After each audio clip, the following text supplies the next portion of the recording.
پڑوسیوں کو چچا کہتی تھی، ان چچاؤں نے بلقیس بانو کی عزت لوٹی.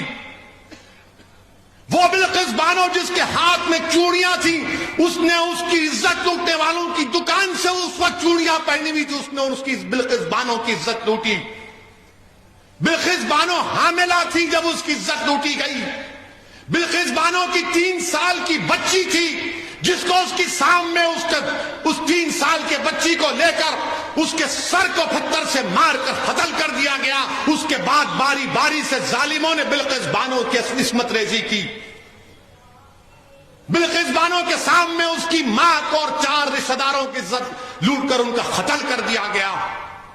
بلقیس بانو برہنہ ہو چکی تھی، کپڑوں کا ٹکڑا لے کر آدی واسی بھائیوں بہنوں کے پاس بھاگتے چھپتے پھری، وہ کپڑا دیے.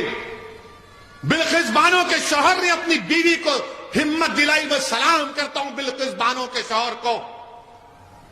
اللہ مسلمان شوہروں کو بلقیس بانو کے شوہر سے حوصلہ حاصل کرو کہ اس نے اپنی بیوی کے انصاف کے لیے اپنے بیوی کے ہر طرح سے مدد کی.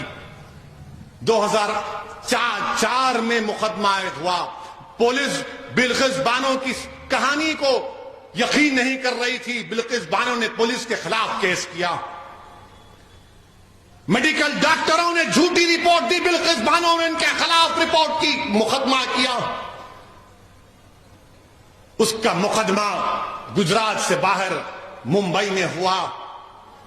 ٹرائل کورٹ میں سزا ہوئی، پھر بمبے ہائی کورٹ میں ان کو سزا دی گئی.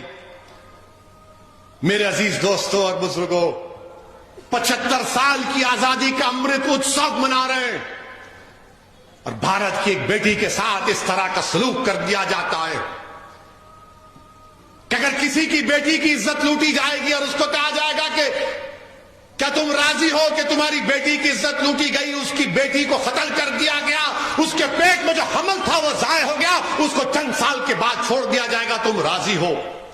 تو کوئی باپ، کوئی ماں، کوئی بھائی، کوئی بہن تیار نہیں ہوگی، کوئی انسان تیار نہیں ہوگا.